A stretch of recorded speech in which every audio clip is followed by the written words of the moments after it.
প্রথম প্রশ্ন কি ছিল? রাধাকে কেন মা বলি না? উত্তর বেরোলো, ব্রাহ্মণের অভিশাপে রাধাকে মা বলি না।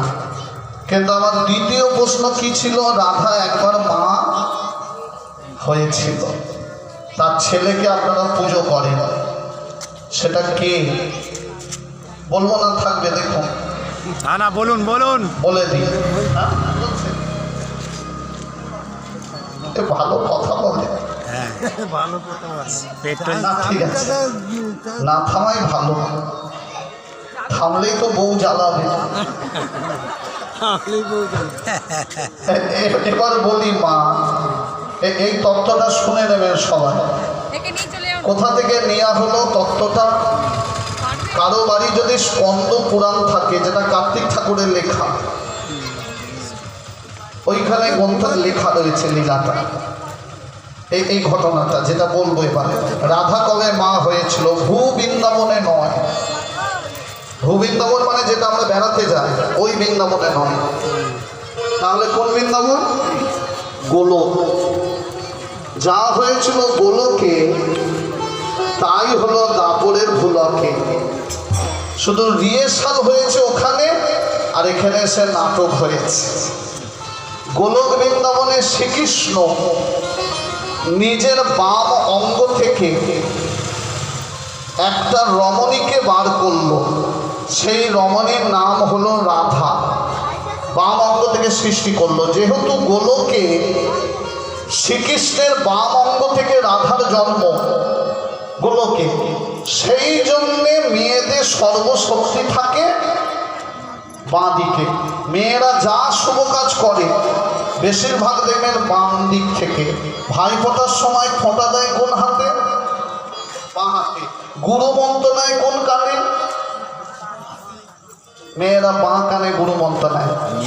যেহেতু রাধার জন্ম বাম দিক থেকে, তাহলে গোলকে রাধাকে সৃষ্টি করলো, নিজেই রাধাকে সৃষ্টি করলো, সেই রাধার সাথে নিজেই শৃঙ্গার করলো। সেই শৃঙ্গারে রাধারানী গর্ভবতী হলো। গর্ভবতী হওয়ার কিছুদিন পর রাধারানী একটা ডিম্ব প্রসব করে।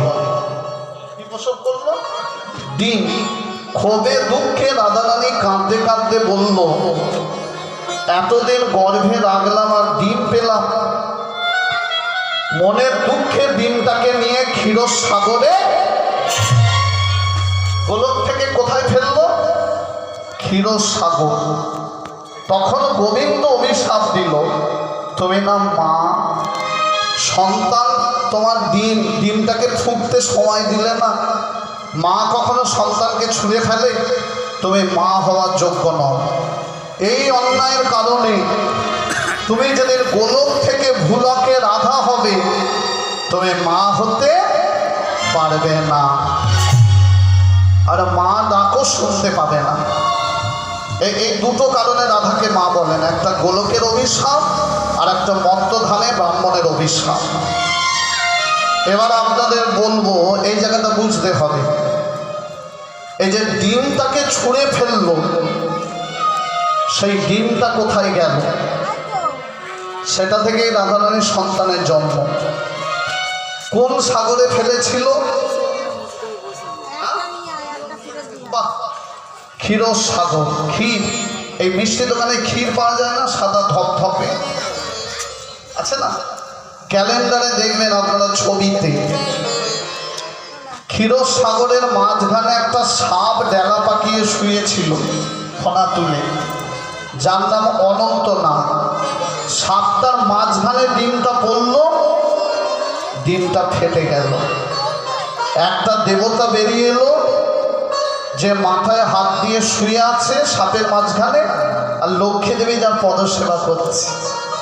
কে বলো? নারায়ণ। না, নারায়ণ নয়। নারায়ণ যেটা দাঁড়িয়ে থাকে শঙ্খচক্র গদা পদ্ম ধরে, আর যে শুয়ে আছে সেটা হলো ডাক নাম বিষ্ণু, ভালো নাম হচ্ছে শ্রীধর। ওটাই গোলকে রাধারানীর সন্তান। থাকে না আপনাদের ঘরে ক্যালেন্ডারে? হ্যাঁ, মিলিয়ে নিলেন, প্রমাণও দেখে নেবেন, গ্রন্থটার নাম বলে দিয়েছি। এবার আপনাদের বলি, লীলায় আসি। তাহলে বাম্বার একটা অভিশাপ দিল, তোমাকে কেউ মা বলবে না। তুমি দিয়েছো একটা, আমি হব নপুংসক, আমি দেবো দুটো অভিশাপ। প্রথম অভিশাপ কেউ মা বলবে না, আর দ্বিতীয় অভিশাপ কি দিল, যেটা সাংঘাতিক। এই যে তোমাকে এত করে বললাম মা বলে ডাকবো, মা বলে ভক্তি করব, আর তুমি ঘুরিয়ে কি বলে দিলে আমায়, যে তুই হবি পতি, কৃষ্ণচরণে হবে মতি। আমিও তোমায় অভিশাপ দিলাম, যেদিন তুমি হবে রাধা, সবাই আঙুল তুলে বলবে ওই যাই কৃষ্ণ কলঙ্কিনী রাধা, ওই যাই কৃষ্ণ কলঙ্কিনী রাধা, ওই যাই কৃষ্ণ কলঙ্কিনী রাধা।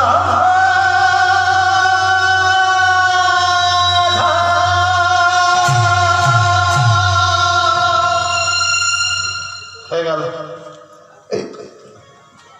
এই কারণে রাধারানীকে কলঙ্কিনী বলি। কত গান আছে না মা, কলঙ্কিনী রাধার জল আনতে যায়। এই ব্রাহ্মণের অভিশাপ, তোমায় দেখতে সুন্দরী হবে, কিন্তু আমার অভিশাপে তুমি সুখ পাবে না। কাঁদতে কাঁদতে লক্ষ্মী দেবী ফিরে গেল।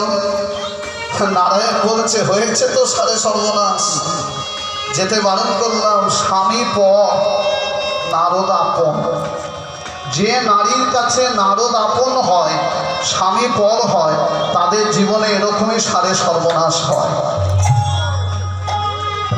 লক্ষ্মী দিয়ে বলল স্বামী ভুল হয়ে গেছে, অভিশাপটা কিছুতে কাটানো যায় না। নারায়ণ বলছে কি অভিশাপ দিল একটু শুনি। বলছে আমাকে কেউ মা বলবে না, তবে কি কেউ ভক্তি করবে না? এই জায়গাটা মন দিয়ে শুনবেন সবাই। নারায়ণ বলছে ও দিয়েছে অভিশাপ, আমি দিচ্ছি আশীর্বাদ। আশীর্বাদ। লক্ষ্মী দেবী চমকে গেছে, স্বামী তুমি আশীর্বাদ করছো, কি আশীর্বাদ বলো?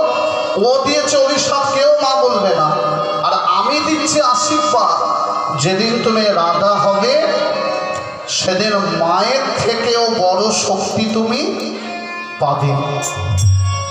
বলুন আপনারা, মায়ের থেকেও বড় শক্তি কি, যেটা রাধারানীর আছে? বলুন, কে বলতে পারে?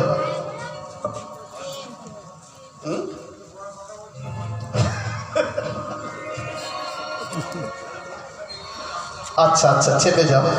ওই যদি বলবে তাহলে এত টাকা দিয়ে আমাদের এনেছে কেন? হরি বল।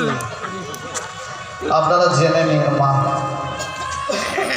বাড়ি গিয়ে লিখে নেবেন কথাটা, যেটা এবার বলবো। ও দিয়েছে অভিশাপ, কেউ মা বলবে না, আর আমি দিচ্ছি আশীর্বাদ, মায়ের থেকে বড় শক্তি পাবে। যেদিন আমার ভক্তরা, যেদিন তুমি রাধা হবে, সেদিন আমার ভক্ত যারা হবে, তারা আমার কৃপা পাওয়ার জন্যে কেউ আমায় ভজবে না।